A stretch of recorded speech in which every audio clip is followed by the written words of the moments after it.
I don't know if I'm just not in the mood to get into this right now, Mm-hmm.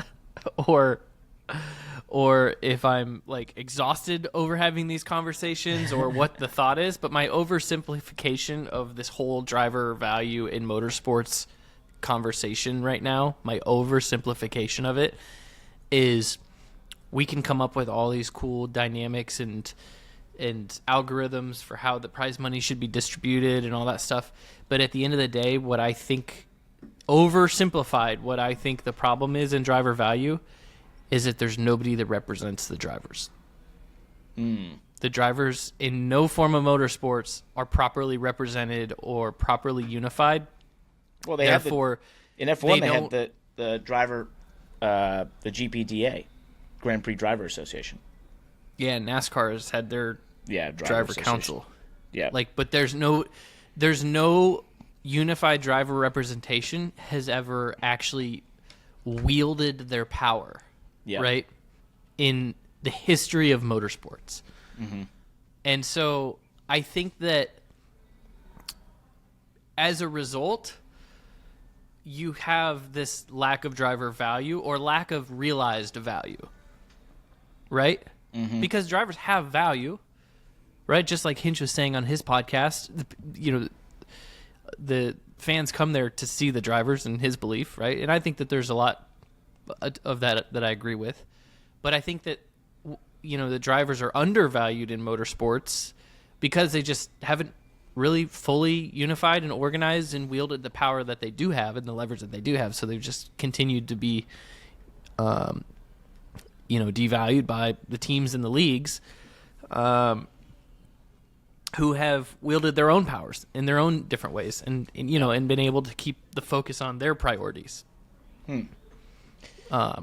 Look what happens. Look what's happened in NASCAR with the RTA and charters over the last decade, right? Like that has been the sole focus. That has been and I'm not even trying to say that it's like a us versus them or a, intentional battering of driver value. I just think that like the team owners in 2015, 14 took center stage, right?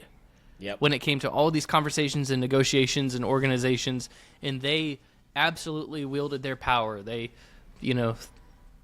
behind closed doors and in negotiations threatened, lockouts and shutdowns and, holdbacks and all the stuff there is.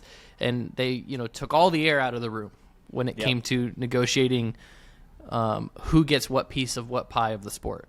And there's never, over the whole course of this, has there been a unified group of drivers that have done their own version of that. There's been attempts. Still is right now. Yeah, Jeff there's been Burton attempts heads made. it up. Yeah. But none have ever actually gotten any real traction, in my opinion. And this whole thing started without people realizing when the sponsors started to leave, they were the ones that truly associated with the driver, right? Now maybe they were the team, whatever, but they utilized the driver as the core piece of their marketing. That as they left, that sort of leverage for the driver left with it, right? Then it was like, well, teams should hire drivers for performance, but then you have a model with the charter that guarantees money. So now suddenly that performance is maybe, even in the mid tier and the lower tier teams, not as important because the money is basically guaranteed at that point.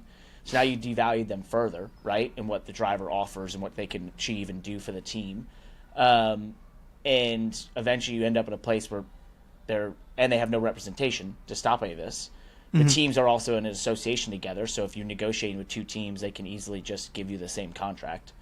So there's no negotiation power, which has happened.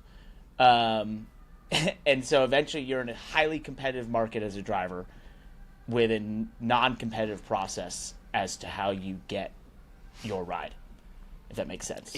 It is. I do not, for the sake of being open-minded, I do not want to rule out the possibility that this just is a result of the free market at play in motorsports. It is possible, right? That it was always going to go this way, you're saying. That it was always going to go this way, that it's meant to go this way, that maybe the drivers aren't as valued as we think they are. I don't know. I don't want to rule that out because racing in by nature, motorsports is very free market based, right? Like most forms of motorsports over time have allowed race teams to come in and out of the series, drivers to come move freely in and out of the series. You know, there haven't been, you know, a lot of, what am I trying to say? I don't know. They haven't like locked in a lot of things in the same way that we've seen charters in recent years in NASCAR. So NASCAR has been a very free market based, motorsports has been a very free market based business. So it is possible that this is just a result of that, and drivers aren't as valuable as we think they are, and it still has to have a car on the track, and it takes a lot of money to invest in a car to make it go fast. The driver can't just race on his own, right? Yeah. Like there's some legitimate debate to all that. And it, like I said, what we're seeing could be a result of that free market dynamic.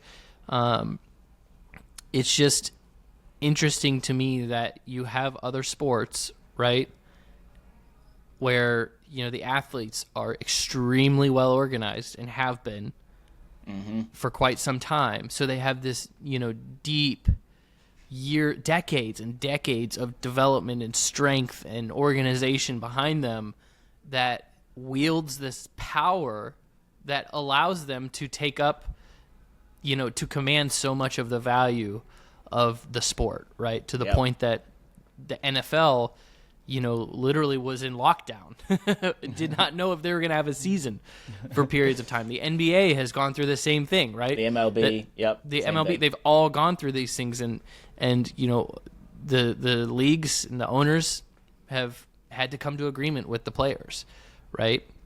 And you don't know, it makes you wonder if right now it takes $10 million or $15 million to field a car and $2 million to hire a driver. Yep. Right? And in the NFL, it takes $15 million to fund a roster and $2 million to operate it. Right? It's the other way. Yep. I might You're be using wrong. You're simplifying the numbers, but yeah, no, I'm trying to simplify the numbers, and I might be wrong, but like that's my perception of it, right? So if you disagree, let me know. But it makes me wonder if the NFL was completely, you know, did not have players unions and didn't operate the way that it currently does. If it operated more similar to most motorsports, would these teams have invested way more money in infrastructure and technology to make the teams better, and then their rosters would be way lower, or is there, you know, obviously there's huge differences because in a sport like football, the player literally is your race car, right? There's probably only so much you can invest in computer programs and simulation models before you still need a 400-pound big boy on the front line, on the offensive line. Real big boy. Anyways, we should probably, if this is going to make it in here, we should say, hey, this is Friday morning chatter amongst Landon Castle and myself. This is what we do. We just discuss and debate the merits of redesigning the financial structure of motorsport series, as was happening this morning in a group chat that we're in, that stem from the idea of drivers not having value. Therefore, how do we change the value? Do you remove the charter system and go to a prize money, fully just prize money finish incentive-based program, which we had ChatGPT do some work on, and it ended up a bit lopsided. Joe Logano would have made about $53 million in this perceived deal. John Hunter Nemechek would have been about $6.7 million. That's not just for the driver; that's for the team and him included. So, it is, you know, there's something there maybe in the performance incentivization side of things as to how to increase driver value, but I just don't. I think there's points though, like where with the charters, with the what do you call it? Stages, right? The stages proved, if you look at the numbers, the rich get richer. And what I mean by that is if you run really well and you're one of the fastest, best teams, all the stages did was increase your gap to the midfield and the lower teams, because you're going to primarily be in the top 10. So now you're being rewarded 3 times in the race for running in the top 10 versus, you know, where a small team can just get a good finish at the end. That's a huge change when there's no stage points. Now stage points just rewarded the rich. If you just completely change the model so that winning is everything, then you really will probably kill most of the series, because one or a couple entities will just absolutely take over and win because they're already the fastest, best teams. So that's the problem, right? Because that's how you end up towards the charter system, which gives guaranteed money, so those smaller teams have something to work off of, and they can plan ahead and that sort of stuff. But it can cause complacency where eventually exactly how much money you're going to make. There's no real increase for running better that's discernible to where you're at. So therefore, it's okay, who just brings the most money?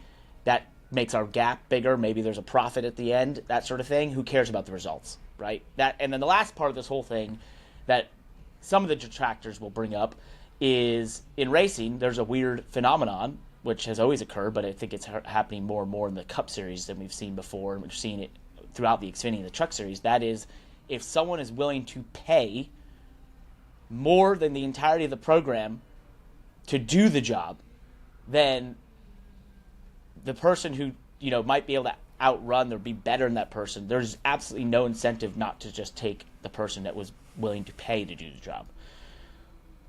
Does that make sense? Has there ever been someone who paid to be a quarterback in the NFL? That is hilarious. That's exactly where my mind went, because the one thing I think about is MotoGP, where I'm like, there can't, the rider means so much in MotoGP. And I think about Supercross the same way. So in those ones, if you paid to do them, and you weren't good enough, it would just destroy the whole basis of the thing they're doing, if that makes sense. Mm-hmm. So they could be the model that somehow they've figured out, where the rider matters so much. Has anyone paid to be an NFL quarterback? Someone look that up. Let us know. We want to know. The quarterback. Where are the rent-a-ride? Where are the gentleman quarterbacks out there? The gentleman driver quarterbacks. That's the clip.